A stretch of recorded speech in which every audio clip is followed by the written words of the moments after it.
Hi friends, কেমন আছো সবাই? দ্য কুকিং উইন্ডো চ্যানেলে তোমাদের স্বাগত জানাই। এখন বাজারে গেলেই শুধু নোটের শাক, লাল নোটে আর সবুজ নোটে। আমি কালকে লাল নোটে নিয়ে এসেছি, যেটাকে এখানে লাল শাক বলা হয়। তো এই লাল শাকটা আমি আজকে একটু অন্যরকমভাবে বানিয়েছি, সেই জন্য ভাবলাম চলো তোমাদের সঙ্গে শেয়ার করি। দেখো আমি কেমন করে বানিয়েছি আর কেমন লাগে তোমাদের। তো লাল শাকটা প্রথমে আমি একটু বেছে নিলাম, বেছে এটাকে ছোট ছোট করে কেটে নিলাম। কেটে এবার এটাকে আমি পরিষ্কার করে ধুয়ে নিলাম, বেশ ভালো করে কচলে কচলে ধুয়ে ওটাকে রেখে দিলাম জল ঝরানোর জন্য।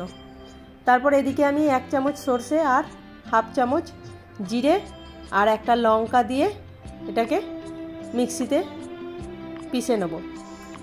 পিষে এটা রেখে দেব। এবার কড়াইয়ে একটা তেল নিয়েছি, নিয়ে একটু জিরে, একটু 5 ফোড়ন আর একটা শুকনো লঙ্কার ফোড়ন দেব।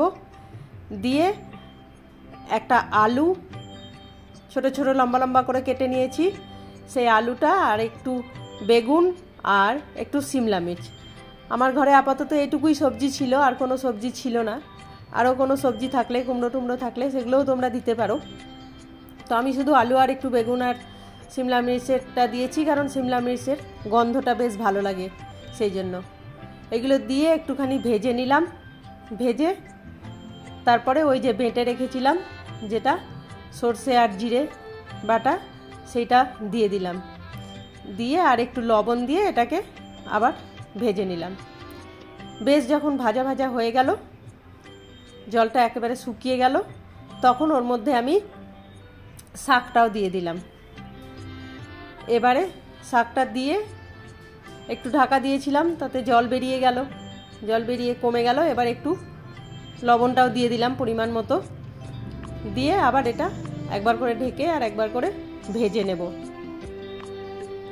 বন্ধুরা, আমার রেসিপি যদি তোমাদের ভালো লাগে তাহলে একটা লাইক আর কমেন্ট অবশ্যই করে দিও, আর সাবস্ক্রাইব করে পাশের বেল আইকনটাও প্রেস করে দিও।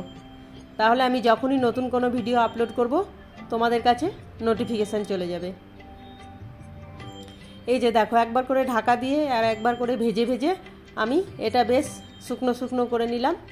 নিয়ে এবার এর মধ্যে আমি একটু ভাজা বাদামকে গুঁড়ো করে ওপর থেকে দিয়ে দিলাম। ব্যাস, শাকের চচ্চড়ি হয়ে গেল।